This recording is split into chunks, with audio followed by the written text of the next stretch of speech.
All right, good afternoon, everyone. This feels like there's an echo. I don't know if you guys want to hear me twice. I don't know if they're fixing it or not. Okay, let's get going.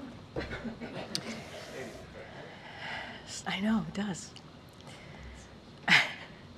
Okay, today the Biden-Harris administration is taking a major step to expand contraception coverage under the Affordable Care Act.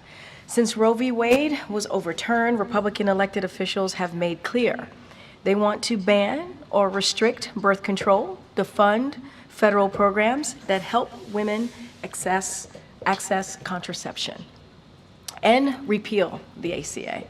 Congressional Republicans have also repeatedly blocked federal legislation to safeguard the fundamental right to birth control for women in every state. It's dangerous and it's unacceptable. This new action under our administration would help ensure that millions of women with private health insurance can access the contraception they need, including over-the-counter contraception at no cost. At a time when contraception access is under attack, President Biden and Vice President Harris will continue to fight to protect access to reproductive health care and call on Congress to restore the protections of Roe v. Wade into federal law. Now, the President and the Vice President their response to the recovery efforts continue to deliver for the people of North Carolina, Florida, and all communities affected by Hurricanes Helene and Milton. Over 5,500 federal personnel are deployed to North Carolina and Florida. Today, Administrator Deanne Criswell is in North Carolina with Governor Roy Cooper and state officials to continue surveying damage and ensure that resources continue to make it to the communities and survivors who need them. In total, nearly $2 billion in federal assistance has been approved for those affected by recent storms. In North Carolina, the administration has approved more than $300 million in assistance. This includes over $130 million for nearly 90,000 households. Additionally, FEMA has approved more than $189 million for debris removal and reimbursement of emergency protective measures for the state. And the administration also announced that the government will create a brand new program for assistance impact communities with their recovery and rebuilding efforts. Additionally, 15 disaster recovery centers are operating in impacted areas in North Carolina and have served more than 5,700 visitors, and power has been restored to 99% of impacted North Carolina customers due to thousands of utility personnel working around the clock. All of this is thanks to the leadership of the President, the Vice President, FEMA, and other administration leaders, and the many state and local officials who have helped ensure a robust and well-coordinated response and recovery effort. We'll continue to use every tool at our disposal to help these communities respond and recover from these disasters. And now, next, we have the First Lady. First Lady Jill Biden is unveiling a new enhanced educational White House public tour for visitors today at the White House. As a classroom teacher for 40 years, Dr. Biden knows that learning has to be engaging and interactive, and that you have to meet students where they are, giving them what they need to spark their curiosity and imagination. This is the first significant improvement to the tour in decades. And as the First Lady said, and I quote, "We've added flexible, versatile, and dynamic tools of learning to the tour, created more pathways in the house to bring people further into the rooms, expanded the tour to now include the diplomatic reception room, and we've included more educational content that visitors can touch, hear, and see up close." Get on that tour, folks. The First Lady hopes the tour inspires everyone who visits the White House to learn more about our shared history. And on the week ahead, the president will be hitting the road this week to discuss the Biden-Harris administration's work to deliver for the American people. On Tuesday, tomorrow, the president will host a bilateral meeting with Prime Minister Robert Golub of the Republic of Slovenia before heading to Concord, New Hampshire, where he will join Senator Bernie Sanders to discuss the Biden-Harris administration's work to lower costs of prescription drugs. During that event, the president is expected to discuss new data on savings for the first year thanks to the Inflation Reduction Act. He will also make a campaign-related stop while he is in the Granite State. Then the president will travel to Phoenix, Arizona on Thursday and Friday, where he will deliver remarks at the Gila River Indian community and discuss the Biden-Harris administration's record of delivering for tribal communities, including keeping his promise to make this historic visit to Indian country as well. This will be first as president to do this, his first as president to do this. As always, we will be sharing more information as we get closer, certainly to Arizona and tomorrow as well. Okay, Darlene. And thank you. Apologies, can you clarify one thing? You just said sure. The president, after you were talking about New Hampshire, that he's making a campaign-related stop. Is that in New Hampshire, or were you talking That's about going to be in New Arizona? Hampshire. Yep, the Granite State. He'll be making a campaign-related stop, and certainly the campaign will have more to share on that. And then on the leak of information, classified information about Israel's plans toward Iran, there was a leak of classified information last year in April. A member of the National Guard had posted a bunch of documents and whatnot online. Has the Pentagon and the intelligence community done enough since then to protect? What I can say is certainly we are aware of the reporting. Certainly we are concerned, very concerned by them. Anything about the process and this and how it's being investigated by the U.S. government, I would have to refer you to the IC, the DOJ, and certainly DOD. I'm not going to get into particulars or specifics from here, but we are aware of the reports and we are definitely very concerned about them. Can you speak to any changes the president might have in mind that he might want to see going forward? So I'm not going to get ahead of it. As I just mentioned, the U.S. government is investigating this and through the appropriate authorities. So I'm going to let them move through their process, see exactly what happened. I'm not going to get into it from here. And speaking of classified information, what is the president's plan for voting in the November 5th election? So the president certainly looks forward. Oh, so serious. I'm sorry. I'm so serious today. Very funny, Darlene. Very good joke. So the president is certainly looking forward to casting his ballot in the upcoming election. When we have more to share about what that looks like, where he's going to be, we certainly will share that. Go ahead, Risha. Karine. So we just heard from Kirby that the White House is monitoring the progress of the investigative effort to figure out how this happened, not whether this happened. But just for the sake of clarity, can you confirm that the documents in question are authentic and do in fact include U.S. classified intelligence? Look, I appreciate the question. Like I said, we're certainly aware of the reports. We are very concerned. I'm not going to get into specifics. I'm not going to get into details. That's something for DOJ, IC, and DOD to get into it, and certainly they can hopefully answer any questions that you may have on this particular matter. But look, as the reports are out there and what we are hearing, certainly we are very concerned by them. They're being looked into. It's being investigated by the appropriate authorities, obviously the U.S. government here, and so I'm going to let them speak to it directly. Kirby characterized the concern as stemming from the fact that they were in the public domain.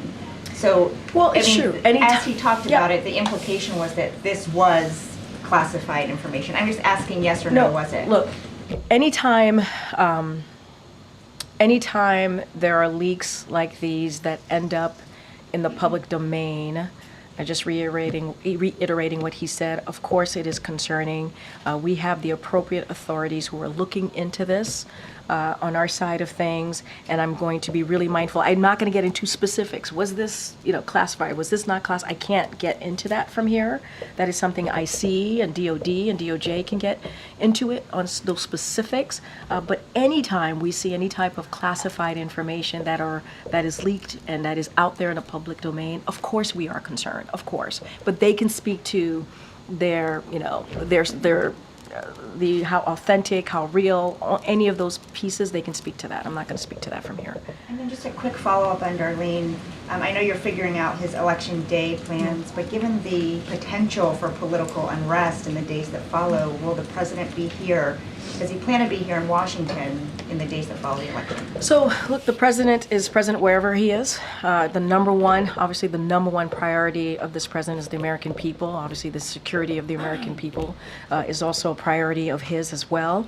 I don't want to get ahead of where he's going to be, if he's going to be here or not. We'll have more to share as we get closer, certainly to November 5th and what his schedule will look like. But he is indeed president wherever he is. And so his number one priority is the American people. Thank you. Get Selena. Thanks, Corinne. Elon Musk is pledging to give away $1 million every day up until the election to voters in battleground states. Some experts are saying this is clearly illegal vote buying. Does the White House believe what he's doing is illegal? So I'm going to have to refer you to the FEC. I'm not going to comment from here. Can you talk about how the president's reacting to this in terms of, does he believe it's appropriate? Does he agree with what Governor Shapiro is saying about how this needs to be investigated? I will leave it to Governor Shapiro and the legal authorities to speak to this. I'm just not going to speak to it from here. I would have to leave it to FEC. And if you could just talk broadly about what Trump has also said about making Musk the head of a new government efficiency commission. Does the White House see that as a conflict of interest, given the fact that Musk's companies have so many contracts with government agencies, and it could potentially give him the power to regulate the agencies that hold sway over his own companies? Well, since that's a campaign-related item there, what they're planning to do next, or what it looks like under, and their platform for his campaign, I'm just not going to respond to it from here. Any reaction from the president or White House about Elon Musk's role at this moment in the political discussion? I have no response, no comment on that at this moment. Go ahead, Monica. On the apparent leak of classified information, how concerned is the president about the message it sends to allies about the way the U.S. handles some of the most sensitive top secret information? Well, what I can say is we take this very seriously, and as I've said many times already, we're very concerned. This is why the DOD, this is why IC, this is why DOJ are all looking into this, and so I would have to refer you to them.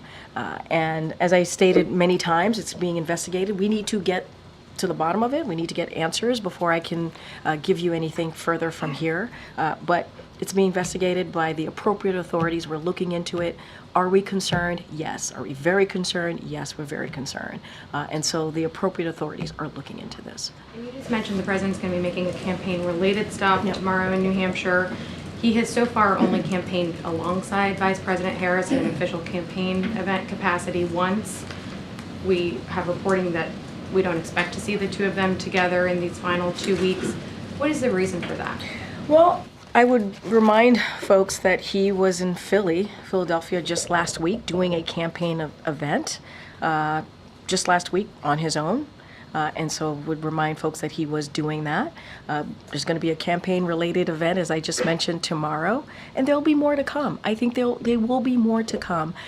We cannot forget what we have seen this past couple of weeks.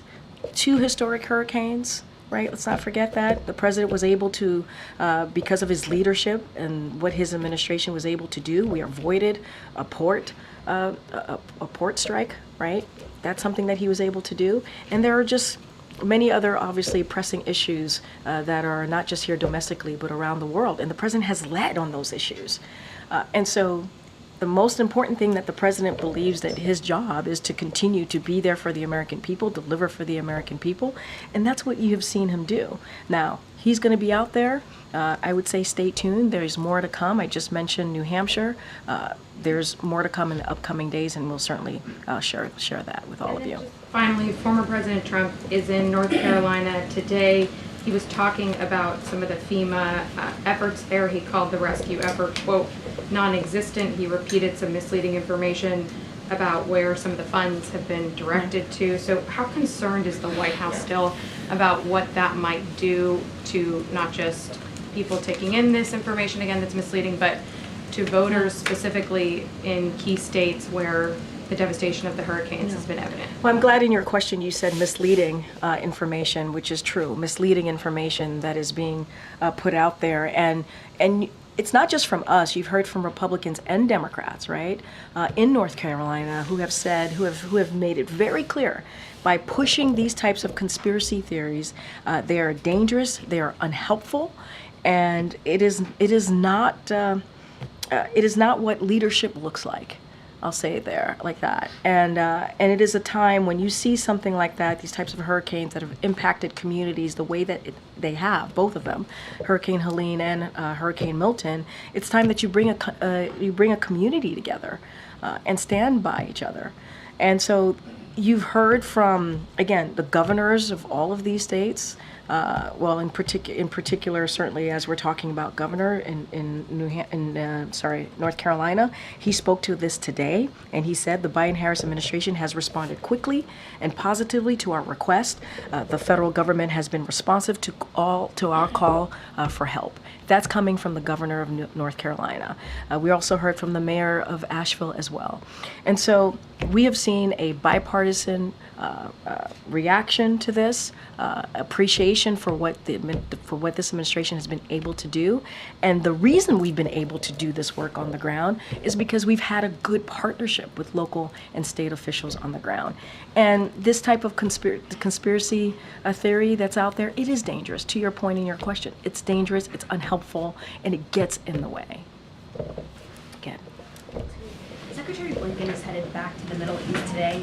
Does the White House have any hope that this trip will be more successful than past trips, given that this comes after the death of Sinwar? Yeah, so a couple of things. I know the State Department, my colleagues over at the State Department spoke to this in greater detail about the Secretary's trip, which starts tomorrow. He's going to be going throughout the region. He's going to discuss the importance of ending certainly the war in Gaza, securing the release of all hostages, alleviating the suffering of the Palestinian people, and he's going to underscore the importance of getting that food, medicine, and other humanitarian aid. It's important to get that delivered to civilians in Gaza. And he's going to also continue to have the discussions that we've been having for the past several months now about the diplomatic resolution to the conflict between Israel and Hezbollah. And so we're going to reaffirm what you're going to see from this trip that the Secretary is having throughout the region is reaffirming our commitment to what I just laid out to our partners across the region. And we do want to de-escalate the tensions and also obviously provide that lasting stability. And that is the commitment that we continue to have. Look, you're asking me, I know your question was, do we think this will have an effect? We believe, and this president believes, when a diplomatic resolution, a diplomatic conversation is certainly key to dealing with issues that we're seeing across the globe. Does the president have any reaction to former President Trump using this rhetoric about the enemy from within, and specifically tying it to former Speaker Nancy Pelosi and Adam Schiff this weekend? Look, it is, that type of language is un-American. It's dangerous. I was just asked about misinformation that we have been seeing during, certainly before the hurricanes hit, and certainly now as after the impact and what we're seeing on the ground, and how we're trying to work with our partners on the ground to make sure we get relief to folks on the ground. And that type of misinformation, conspiracy theories, is only hurtful. And that is not what Americans want to see as a leader. That is not what they want to see as a leader. And it's also disrespectful to our military. To ask our military to react or to do something in such a political, such a political way, we should respect our men and women. They should be respected. They put their lives on the line for us, and we should respect them. And it's incredibly disrespectful to them as well. And so it's un-American, it's dangerous, and it should stop. Thank you, Green. Is there any latest understanding from the White House on when Israel is going to respond to Iran's missile attacks? Look, I think we've been pretty consistent on that. This is something for that decision. Any military operational decision is up to Israel. We've been very clear in our commitment and our commitment to Israel's security. That continues to be ironclad, but that is something for the Israeli government to speak to. And is there any word on what that response would look like? And is there sort of a red line? that you guys would I'm want just to not flag? going to preview that from here. Us previewing that from here would certainly give a heads up to the Iranians. It's something that we're not going to be doing. But that is, aside from that, that certainly is something for Israel to speak to. Okay. Thank you, Green. I wanted to ask about the contraception rule that the administration is putting out today. As you mentioned at the top, the president is proposing a rule that would require insurers to cover the cost of over-the-counter contraception. The Congressional Review Act allows lawmakers to overturn federal regulations that are implemented in the final stages of a presidential term. And I'm wondering if the White House believes that this type of rule could withstand that threat, or if you think that anything that happens in these last few months is potentially subject to congressional reversal. So look, that's getting into a hypothetical that I'm just not going to do from here. Look, it's going through a rulemaking process, as you know, from the moment that the president made this announcement. It's now in a rulemaking process. We'll hear back from the public. We feel pretty confident this is going to move forward. And the reason why, as I stated at the top, why we're doing this is because of the Dobbs decision. It's because now we have women out there who don't have the protections that they need on their own health care because Roe v. Wade, which was law of the land for almost, our constitutional right for almost 50 years, were stripped away. And we have made that commitment from this administration, the Biden-Harris administration, to protect women, to do everything that we can. Now we're expanding ACA. Now we're providing this potential opportunity to give the women opportunity to make those difficult decisions and to have also the availability, obviously, of contraception. And so that is our commitment that we have made here. I can't get into what Congress is going to do, the hypotheticals from here. What we can focus on is keeping that commitment that we have made to women and families across the country. And then tomorrow in New Hampshire, CNN is reporting that President Biden will appear with Vermont Senator Bernie Sanders tomorrow. It's an interesting contrast to Vice President Kamala Harris, who today is appearing at a campaign event with Republican Liz Cheney. I'm wondering if you can just talk about the rationale of the presidents to appear with Senator Sanders tomorrow and what message that's meant to send to the party. So look, I think if you think about the commitment that both of them have had, the president and Senator Sanders, you are correct. He is going to be traveling to the Granite State with Senator Sanders, and they have been partners, right? They have been partners on a lot of these issues, including lowering cost for healthcare. We know that this is an issue that's incredibly important to Senator Sanders. So for us, it makes sense. It makes sense to be doing this event together. They have been partners not just on this, but on other important critical needs of the American people. And this is what you're going to see. I cannot speak for the Vice President's campaign. She's doing what she needs to do. I'm going to let her campaign speak to that. The President is going to continue to go into states and have really important conversation. And let's not forget the Inflation Reduction Act was incredibly historic in lowering costs in healthcare, was important in one of the most historic pieces of legislation to deal with climate change. There's a lot there that we believe that the American people need to continue to hear from him. And he's going to have Senator Sanders, which he really looks forward to being in the state with him on that issue.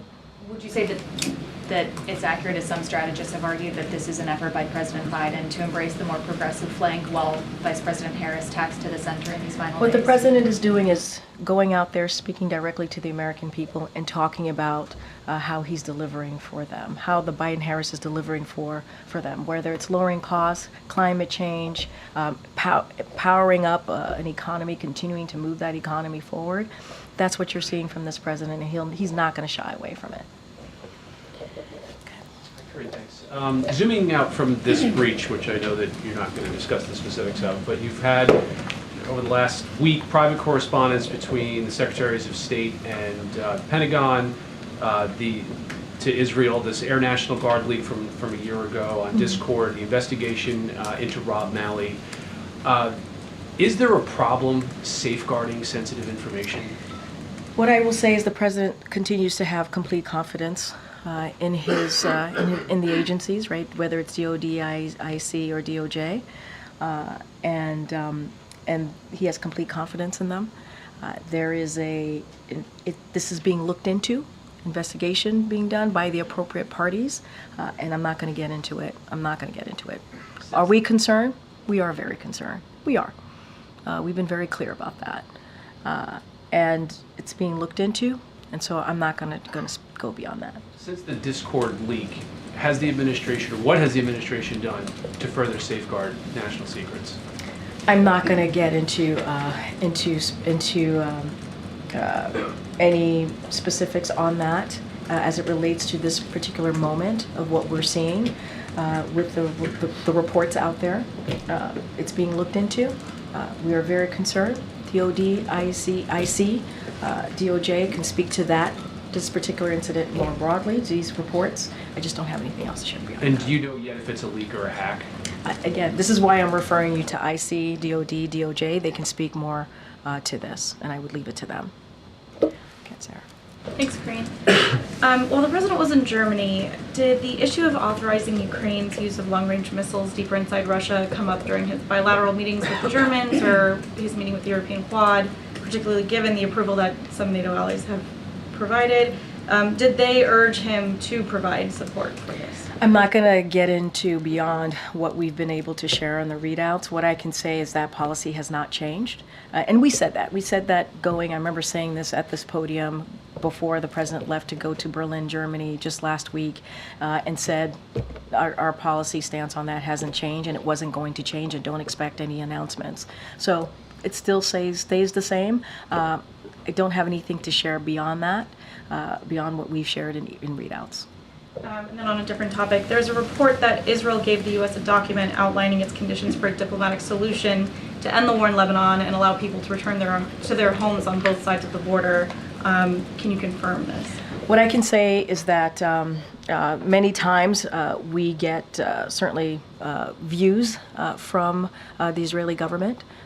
We get their views on things, and certainly the back and forth. I've said many times that we have regular conversation with our counterparts in the Israeli government, but I'm not going to get into diplomatic or private conversations from here. Okay. So this administration has warned Israel that it could lose access to some U.S. weapon fundings if it doesn't produce a dramatic increase in humanitarian aid coming into Gaza. Have you seen so far any dramatic improvement in the delivering of aid? So here's what I'll say to that. We are working to surge humanitarian assistance into Gaza. So just a couple of things just to update all of you. Over the weekend, we welcomed the airdrop by the UAE of food parcels into central Gaza. We also noted the resumption of deliveries last week into northern Gaza as well, including through the Vital Lifeline from Jordan with 129 trucks entering northern Gaza last week after an unacceptable slowdown since October 1st, which we've talked about just last week. That number must further increase over the coming week, and we are grateful for Jordan's leadership in organizing these deliveries. We also call on all parties to cooperate in distributing the many hundreds of truckloads now on the Gaza side of the Kerem Shalom crossing. The armed gangs threatening and looting deliveries from this platform are keeping vital supplies away from those in desperate need. And we here in the U.S. as the largest contributor to the humanitarian response in Gaza, and will continue to support all efforts to surge and safeguard assistance and enable its distribution into all areas of Gaza. And one of the things, as I just stated earlier, is that the Secretary is going to speak about, Secretary Blinken, is how do we continue to upsurge the humanitarian assistance into Gaza. So that is going to be a priority, part of his discussions throughout the region as well. Again, Jared. The task force, the House task force investigating the Butler, Pennsylvania attempted assassination came out with an interim report today. Yeah. Pretty critical of the Secret Service, especially as it relates to the coordination and communication with local police. One, does the White House, the President, have a reaction to that? And two, does the President still have full confidence in the current leadership at Secret Service? So look, the President has deep respect for the Secret Service, and he knows that they have an extremely difficult job. He knows that the men and women who are part of the Secret Service put their lives on the line day in and day out.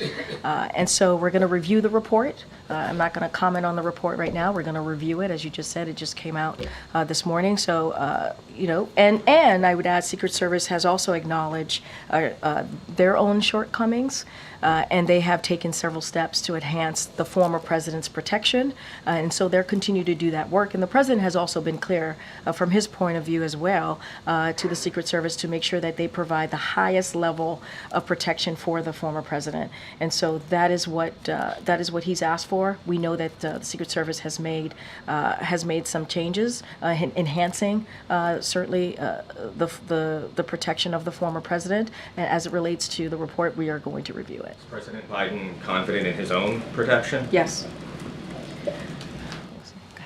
Thank you. I have a question about Cuba. There have been multiple power outages in the island in recent days. So I was wondering, is the White House monitoring the situation, particularly for signs of unrest? Thank you. So we are closely monitoring the blackouts on the island, and so we are concerned about the potential humanitarian impacts on the Cuban people. And so, bless you. And like we have seen over the past few years, Cuba's economic conditions stemming from long-term mismanagement of its economic policy and resources has certainly increased the hardship of the people in Cuba. And so, certainly, just want to make clear that this is not, the U.S. is not to blame for the blackouts on the island or the overall energy situation in Cuba. The Cuban government has not requested any assistance at this time, and so we will assess the appropriate next steps if they do request any assistance. And so a critical tenet of the Biden-Harris administration policy as it relates towards Cuba is to always advocate for the support of the Cuban people, and we've been always very clear about that, and so we'll continue. Do a follow-up, and I know this is a hypothetical, but if the Cuban government were to request assistance, would the Biden-Harris administration be willing to provide it? So we're going to, if that were to happen, we certainly would assess the next best steps. They have not. Again, it's a hypothetical, and so we're going to assess what's the next best step to do. Oh, go ahead. There's a recent report about how a number of Senate Democrats that are running for re-election are having ads that show images of President Trump, touting their own cooperation with President Trump when he was in office. People like Senator Bob Casey saying that he bucked President Biden on fracking and supported President Trump on trade and tariffs. Does the president, as the leader of the Democratic Party, have any thoughts about members of his own party talking about how much they've worked with President Trump in the past? No. You all have talked about the former president as a threat to democracy, talked about how much danger he would be if elected once again.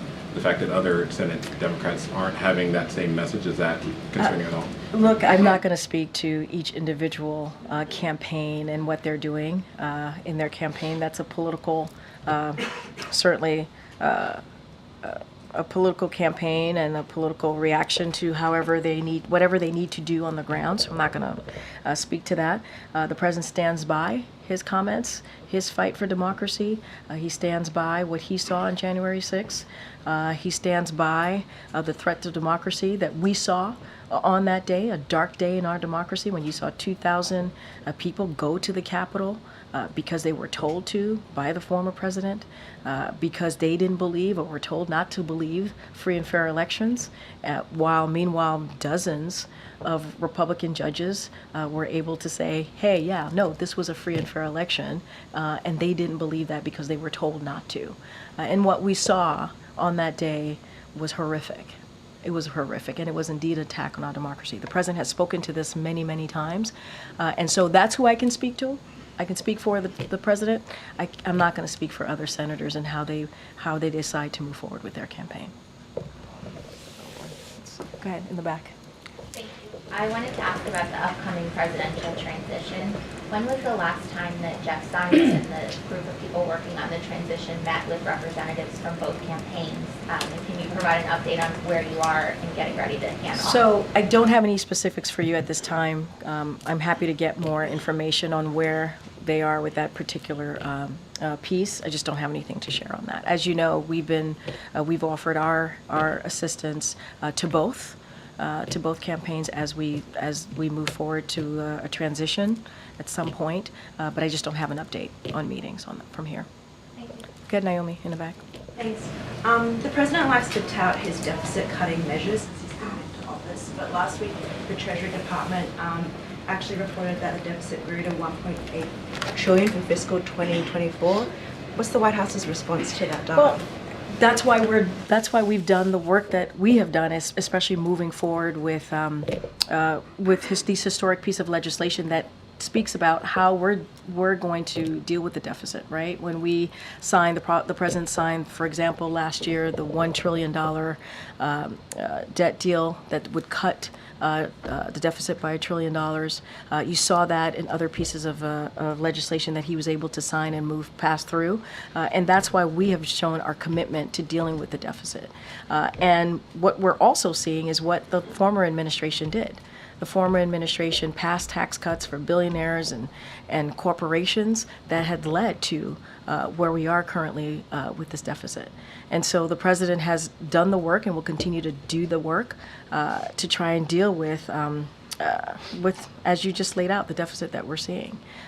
And look, what we're trying to do here from this administration is make sure that the economy continues to grow, that jobs are available, continue to grow, that we're lowering the unemployment rate and lowering costs. That is something that this president and this vice president are trying to do. Meanwhile, Republicans are doing the opposite. They want to continue to give these tax cuts to billionaires and corporations. They want to make it harder for middle-class families. And so there's a difference there. The contrast could not be more different in what we're trying to do and what the other side is trying to do. I think this data sort of plays into public perceptions that Democrats are weaker in handling the economy as opposed to Republicans. But it's not true. And so what we're going to speak to is how we have done the work to turn this economy around. We cannot forget where we were when the president walked into this administration, an economy that was in a downturn. We saw a situation with the pandemic where there was no strategy. Businesses were closing down. Majority of schools were closed. And so this president has been able to turn that around with the help of the vice president.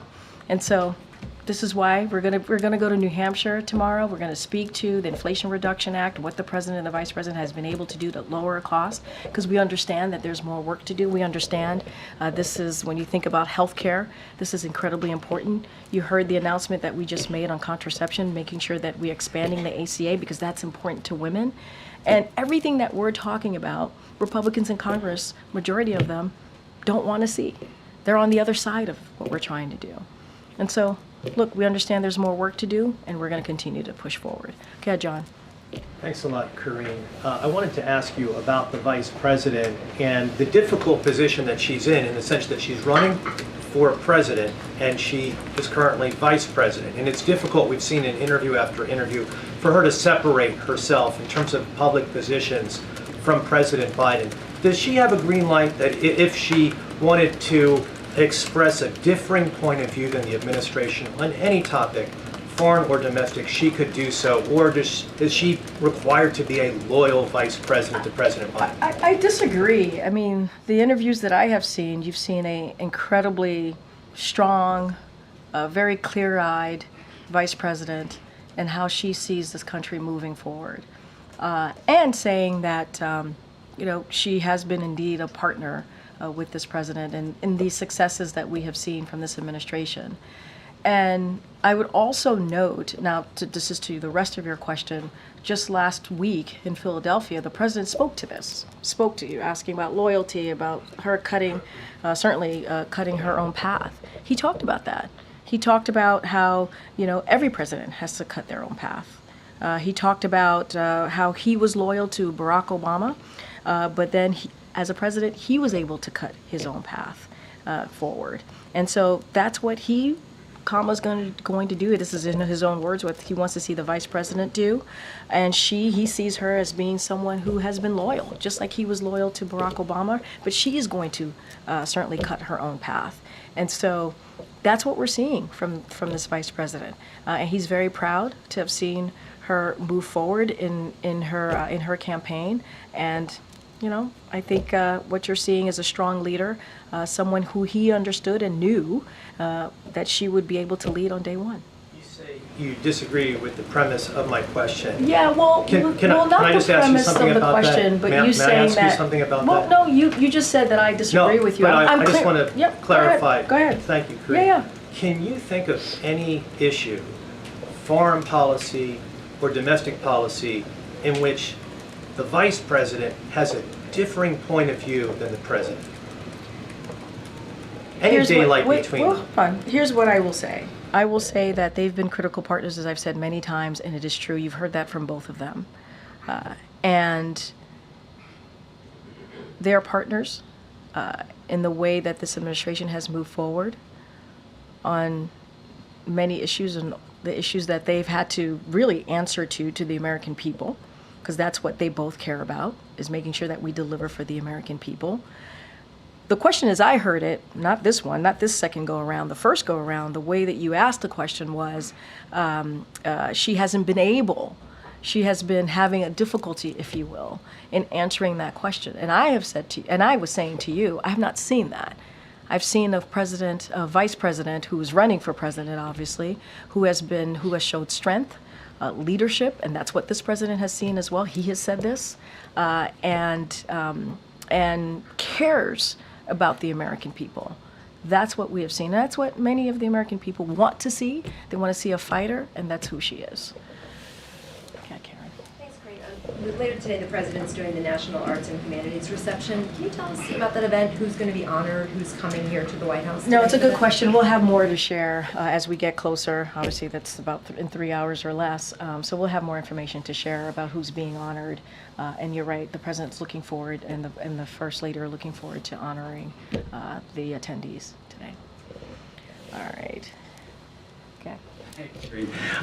So Tuesday, the countries in BRICS are going to be going to Russia for a meeting. How concerned is the administration that this bloc of countries could undermine U.S. economic or trade strength that we have? So, look, what we're focused on is on the working with partners around the world and to build the broadest and deepest coalitions possible to help achieve our shared goals. That's what we're going to be focused on. We're not looking at BRICS as an evolving into some kind of geopolitical rival. That's not how we look at it to the United States or anyone else. And so we're going to continue to work with our relationships, our partnerships, whether it's with Brazil, India, South Africa. And so we're going to continue to manage certainly those relationships and with China, for example. And so that's going to be our focus right now. One of the newest members of BRICS is the United Arab Emirates, and on September 23rd, the administration signed a deal with them to develop new AI technologies. How concerned then is the Biden administration that what we give to the UAE will then end up in Russia, China, or Iran's hands through the BRICS agreements? So we've worked extensively with UAE on advanced technology. That is something that we have done, and we've done that for the last 2 years. And so that partnering is moving forward. And we believe it's moving forward in the right direction. So we recognize, and this is why the president did an executive action, took an executive action on AI. We recognize the potential good, right, of AI, and look forward to certainly furthering that and solidifying our collaboration in AI as we try to build the safeguards and protections. Again, that's why we did the EO, an executive action on it. But the transfer of technology, I'm concerned about through the BRICS agreement, that the transfer of technology will happen. So look, again, we've worked extensively, really, truly extensively with the UAE, and we are, I think where we're headed, the movement, how we're moving forward, is in a good place. And so this is a conversation that we've had over the last 2 years. And so we're going to continue to have those conversations. We're going to continue to work through this. And so we believe it's moving in the right direction. All right, thanks everybody. Thanks everyone. Thanks, Corinne.